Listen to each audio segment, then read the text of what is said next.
Que la bénédiction de Dieu le Père, de Dieu le Fils et de Dieu le Saint-Esprit soit avec vous et toute votre famille. En ce moment, qu'un manteau de paix, tissé du plus pur amour céleste, descende sur votre foyer. Il couvrira chaque cœur, chaque vie et chaque recoin de votre maison. Que le sceau du Très-Haut soit placé sur votre porte. C'est un signe de protection divine qui garde et délivre de tout mal. Bienvenue dans cet espace sacré, cet autel de prière que nous avons construit ensemble. Nos voix s'y unissent pour implorer ce que nous avons de plus précieux, notre famille. Père bien-aimé, au nom puissant de Jésus-Christ, nous nous levons maintenant. Nous le faisons avec foi et autorité spirituelle. Non pas comme des victimes des circonstances, mais comme des fils et des filles du Dieu Très-Haut. Nous sommes les héritiers d'une alliance de victoire. Nous nous revêtons de l'armure de Dieu. Ainsi, nous pourrons tenir ferme contre les ruses de l'ennemi. Et, en vertu de cette autorité qui nous a été conférée, nous déclarons: aucune arme forgée contre notre maison ne prospérera. Nous nous levons contre l'esprit de division qui tente de semer la discorde. Il cherche à créer l'amertume et la séparation entre époux, parents, enfants et frères. Par l'autorité qui est dans le nom de Jésus, nous le réprimandons. Nous lui ordonnons de se retirer maintenant. Au nom de Jésus, nous brisons toute malédiction de discorde, de divorce et d'adultère. Elle aurait pu être transmise à travers les générations. Nous annulons le pouvoir des paroles de malédiction, des critiques destructives et des ragots. Nous annulons aussi les calomnies lancées pour déstabiliser nos foyers. Nous déclarons que ces mots tombent à terre et n'ont aucun pouvoir sur nous.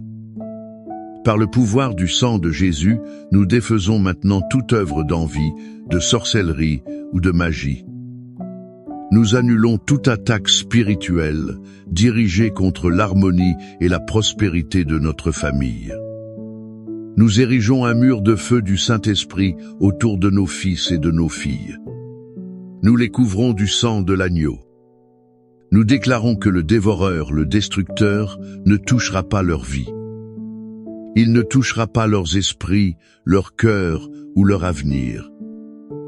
Nous ordonnons que l'esprit de rébellion, de dépendance, de désobéissance et de confusion mentale s'éloigne de nos enfants.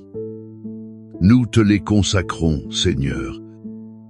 Nous proclamons qu'ils sont l'héritage du Seigneur, et le fruit de notre ventre est sa récompense.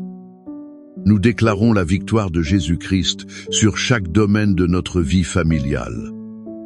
Là où il y avait discorde, nous proclamons la paix. Là où il y avait des blessures, nous proclamons la guérison. Là où il y avait manque, nous proclamons l'abondance. Là où il y avait ténèbres, nous proclamons la lumière du Christ. Car notre famille n'appartient pas au hasard. Elle appartient au Seigneur, rachetée et lavée par le précieux sang de l'agneau. Maintenant, respirez profondément. Permettez que l'intensité de cette bataille spirituelle cède la place à une profonde réflexion. Elle doit se faire dans le cœur du Père. Je veux que vous veniez avec moi dans un voyage. C'est un voyage au cœur de l'une des histoires les plus émouvantes de la Bible. Elle se trouve dans l'évangile de Luc, chapitre 15. C'est l'histoire que nous connaissons comme celle du Fils prodigue. Mais je préfère l'appeler l'histoire du Père qui aime inconditionnellement. Imaginez la scène. Un fils plus jeune, peut être impatient, séduit par les lumières d'un monde inconnu, s'approche de son père. Il lui dit des mots qui ont dû déchirer l'âme de cet homme. « Père, donne-moi la part de bien qui me revient. » En d'autres termes, « Père, pour moi, tu es déjà mort. Je ne veux que ce qui m'appartient. Pouvez-vous ressentir la douleur contenue dans cette demande? Le rejet? Malgré cela, le père, dans un acte d'amour douloureux, divise ses biens et le laisse partir. Le fils part pour une terre lointaine. Là, il gaspille tout. Chaque pièce, chaque héritage est dépensé dans une vie de plaisir vide. Et quand l'argent vient à manquer, les faux amis disparaissent. Une grande famine ravage alors la terre. Lui, fils d'un homme riche, se retrouve à désirer manger la nourriture des porcs. C'était l'animal le plus impur pour un juif. Il a touché le fond. C'est là, au milieu de la boue, de la faim et de la solitude, qu'il revient à lui. Il se souvient de la maison de son père. Il se souvient que même les serviteurs de son père avaient du pain en abondance. Lui, pendant ce temps, périssait de faim. Et il prend la décision de revenir. Mais ce qui me touche profondément n'est pas seulement le repentir du fils. C'est aussi l'attitude du père. La Bible dit, tandis qu'il était encore loin, son père le vit. Cela signifie que chaque jour, ce père montait au point le plus haut. Il regardait la route, attendant, aspirant au retour de son fils. Son cœur était serré par le désir. Il n'avait pas de liste d'accusations. Il ne préparait pas un sermon. Il attendait simplement. Et quand il le voit, sale, mal vêtu, sentant les porcs, il ne ressent pas de dégoût. Il est ému d'une intime compassion. Il court à la rencontre de son fils, ce qu'un homme de sa position n'aurait pas fait. Il l'embrasse et le serre dans ses bras. Avant que le fils ne puisse finir son discours de repentir préparé, le père l'interrompt. Il crie au serviteur « Apportez vite la plus belle robe, un anneau pour son doigt et des sandales pour ses pieds. Apportez le veau gras et tuez-le. Mangeons et réjouissons-nous, car mon fils était mort et il est revenu à la vie. Il était perdu et il l'est retrouvé. » Cette histoire est un miroir du cœur de Dieu pour votre famille. La première leçon que nous apprenons est que l'amour de Dieu n'abandonne jamais. Êtes-vous un père ou une mère dont le cœur est brisé? Cela est dû à un fils ou une fille qui s'est égaré. Ont-ils fait des choix qui vous ont embarrassé? Ces choix vous ont être blessés profondément. La communication a-t-elle été coupée? Le silence crie alors plus fort que n'importe quel mot. Le Père céleste, comme le père de la parabole, est sur la route. Il regarde et attend. Son amour ne se base pas sur les performances de ses enfants. Son amour ne diminue pas avec leurs erreurs. Il continue d'aimer, d'attendre et de croire en la restauration. N'abandonnez pas votre fils, n'abandonnez pas votre fille. Le Père céleste n'a pas abandonné. La deuxième leçon est qu'il y a toujours un chemin de retour. Le fils prodigue n'a commencé son voyage de retour que lorsqu'il est revenu à lui. Notre prière aujourd'hui est pour nos êtres chers qui sont loin, perdus en terre lointaine. Qu'il s'agisse de dépendance, de mauvaises relations, d'amertume ou d'orgueil, qu'ils puissent revenir à eux. Que l'Esprit Saint puisse leur rappeler l'amour, la sécurité et l'identité qu'ils ont à la maison, dans la famille et, principalement, en Dieu. La restauration commence par un moment de lucidité spirituelle. Nous pouvons et devons prier pour cela. La troisième leçon, être la plus difficile, est le pouvoir du pardon. Ce pouvoir sert à restaurer la famille. Le Père n'a pas seulement pardonné, il a célébré. Il a restauré l'identité du Fils avec la robe, l'anneau et les sandales. Il a restauré la communion par une fête. Combien de fois, dans nos familles, gardons-nous des ressentiments, des erreurs du passé qui deviennent des armes dans le présent? Avez-vous agi comme le père qui court à la rencontre? Ou comme le frère aîné resté dehors, plein de justice propre et de colère? Il refusait de participer à la fête de la réconciliation. La guérison de votre famille pourrait attendre votre décision. Il faut courir, embrasser et célébrer le pardon au lieu d'exiger la justice. Maintenant, je veux que vous compreniez que ce Père qui attend les bras ouverts est le même Père. Il nous promet protection et soins quotidiens. Les Écritures sont sa lettre d'amour pour nous. Elles sont remplies de promesses qui sont notre refuge. Le psaume 91 est la promesse de la protection de ce Père céleste pour ses enfants. C'est le bouclier de la foi qu'il nous donne. Il sert à éteindre tous les dards enflammés du malin. Et le psaume 23 est l'affirmation de son soin, de sa provision et de sa guide constante. C'est pour toute notre famille, notre bon berger. Par conséquent, maintenant je vous invite à fermer les yeux, si vous le pouvez. Calmez votre âme et recevez ces paroles non comme un poème ancien. Recevez-les comme une déclaration de foi vivante et puissante sur votre maison. Recevez le psaume 91 comme un décret de protection divine. C'est pour votre vie et votre famille.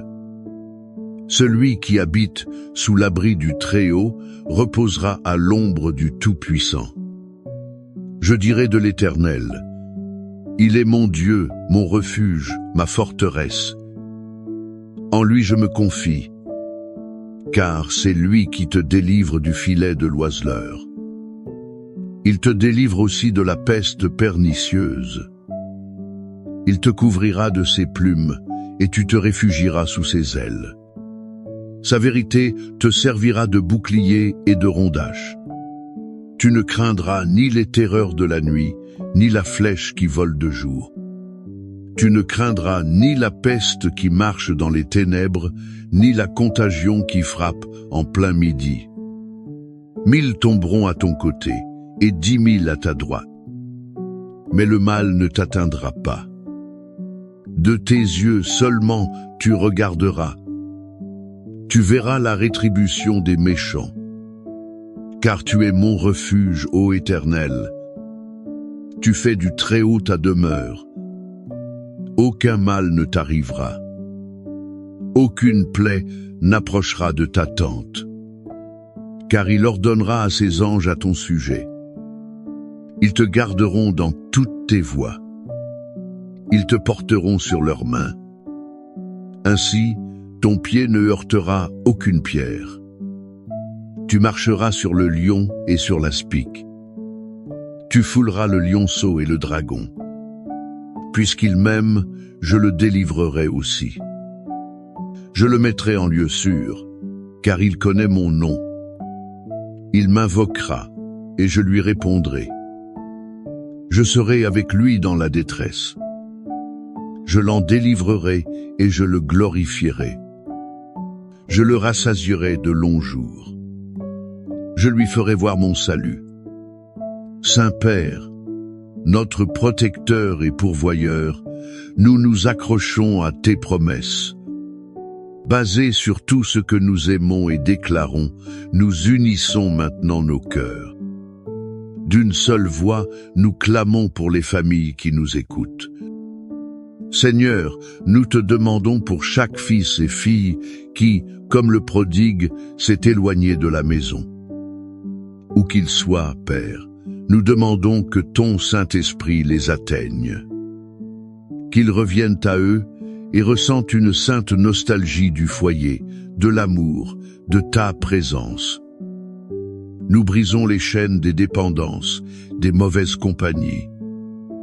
Nous brisons aussi les mensonges de l'ennemi qui les retiennent captifs. Nous créons maintenant un chemin spirituel de retour à la maison. Nous déclarons qu'ils reviendront pour la gloire de ton nom. Pour les mariages en crise, pour les couples au bord du divorce, nous libérons le baume de Galaad.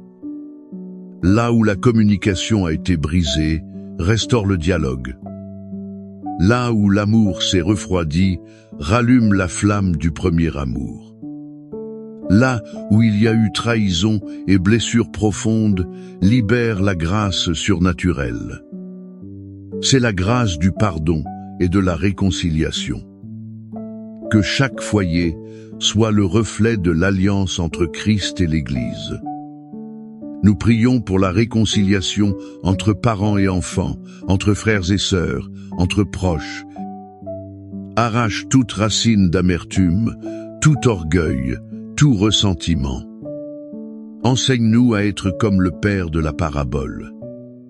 Soyons prêts à courir, à embrasser et à célébrer le retour, au lieu de garder des rancunes. Selon la promesse du psaume 23, nous déclarons que tu es notre berger. Rien ne nous manquera. Nous réprimandons l'esprit de misère, de dette et de manque dans chaque famille. Ouvre les écluses du ciel, Seigneur, et déverse ta provision financière. Pourvois à chaque besoin, depuis le pain quotidien jusqu'aux grands rêves et projets. Qu'il n'y ait pas de manque de travail. Qu'il n'y ait pas de manque de subsistance. Que la bénédiction de la prospérité ne manque pas dans chaque maison. Et, Père, nous prions pour la guérison. Guérison pour les corps malades, de la tête à la plante des pieds. Que toute maladie, toute douleur, toute infirmité soit maintenant consumée. Cela doit se faire par le pouvoir qu'il y a dans le nom de Jésus. Mais nous prions aussi pour la guérison de l'âme, la guérison des émotions blessées. Nous prions aussi pour les traumatismes de l'enfance et les souvenirs douloureux. Restaure la joie, la paix et la santé intégrale. Cela doit être pour chaque membre de chaque famille représentée ici. Je vous invite maintenant, avec foi, à écrire le nom de votre famille. Ou bien, écrivez votre demande spécifique dans les commentaires. Ce n'est pas seulement un commentaire. C'est un acte de foi, un mémorial que nous plaçons devant l'autel du Seigneur. Que l'Éternel te bénisse et te garde. Que l'Éternel fasse luire sa face sur toi et ait pitié de toi. Que l'Éternel lève sa face vers toi et te donne la paix. Que l'espérance semée aujourd'hui dans votre cœur fleurisse en témoignages. Ce sont des témoignages de restauration, de réconciliation et de miracles dans votre maison. Que votre famille soit un phare de la gloire de Dieu sur cette terre. Recevez cette bénédiction non seulement pour vous. Recevez-la aussi pour vos enfants et les enfants de vos enfants. Au nom du Père, du Fils et du Saint-Esprit. Amen.